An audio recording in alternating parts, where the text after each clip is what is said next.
Today on Tricrow Studios, we talk about what I did to my Jackson KE3 Kelly pile of skulls.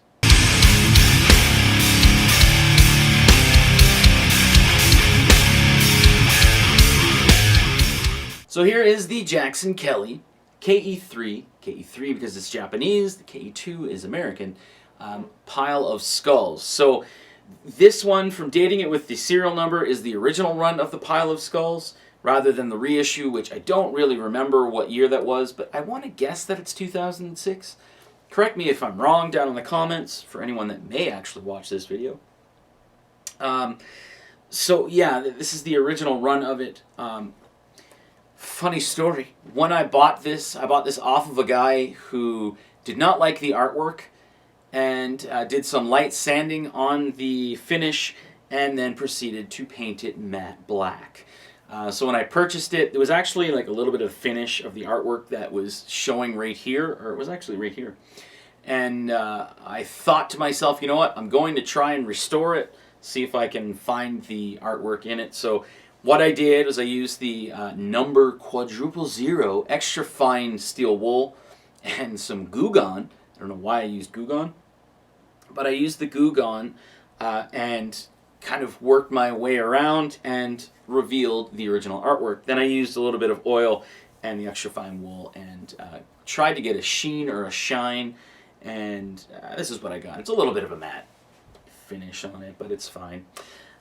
So my whole plan for this guitar was to swap it over to gold hardware, and I actually ordered a Goto 1996 T tremolo for a replacement for this, but this is the Japanese version. So the older Japanese guitars had their license with Floyd Rose parts.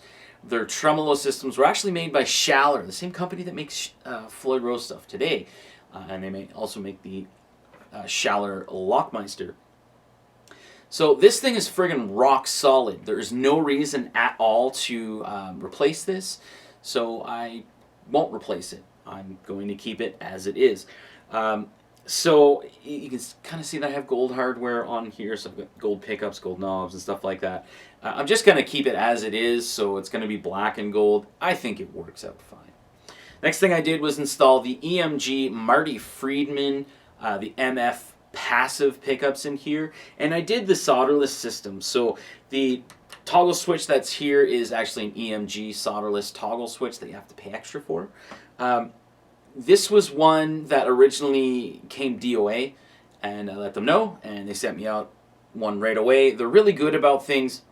Unfortunately, I've had 3 show up DOA, and 2 or 3 of the TKO kill switches show up DOA, and I've basically given up on it. So I would not actually use the solderless system anymore.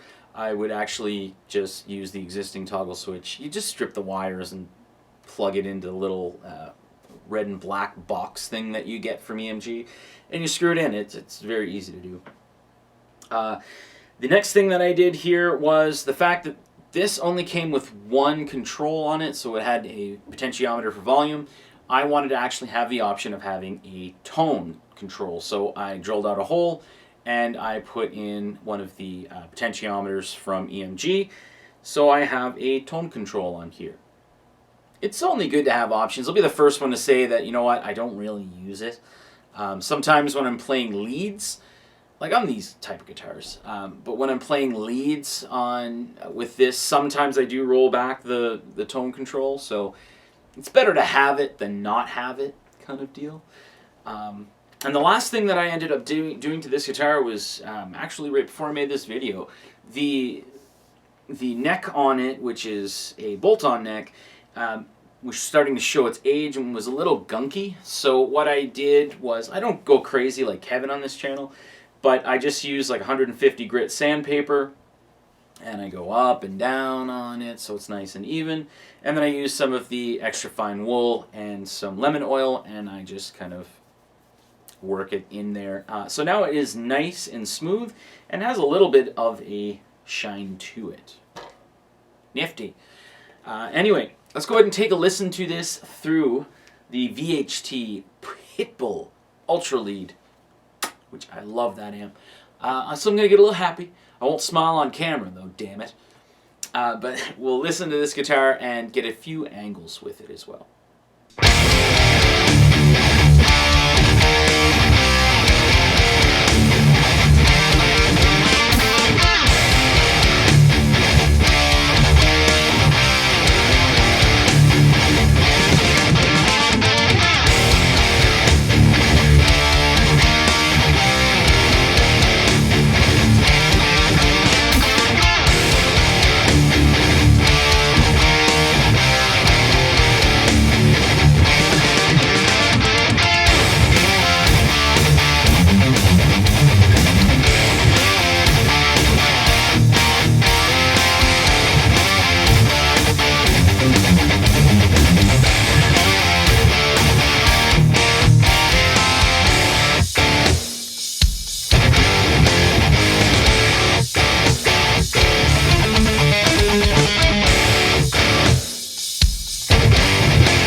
So there we go. This is my daughter's favorite guitar. If you ask which one is her favorite, she just says the one with the skulls.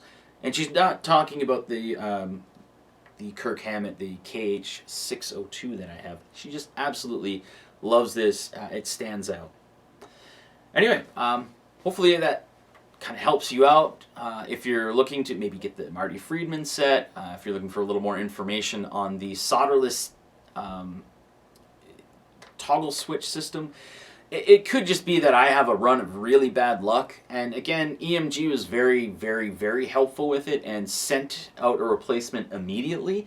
And they didn't want to wait for me to send back the old one. I actually never sent back the old one. They never asked for it.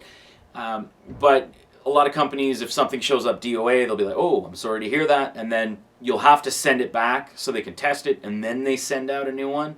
So that is good in that respect, but like I've had 3 show up DOA and 2 or 3 of the TKO kill switches, so it's just not something that I would want to risk because I'm in Canada. It takes a little while for their stuff to get to me. Plus, they used to have free shipping. Now they don't. Yeah, so there you go. You're probably going to be seeing, or you've already seen, I'm not quite sure when I'm going to schedule this video, a whole bunch of these videos just because I get a whole bunch of people asking, hey, what did you end up doing to this guitar? Or, hey, I saw this here, it looks a little different from when I originally saw it. What'd you do? So hopefully that kind of answers those questions. Thanks for watching.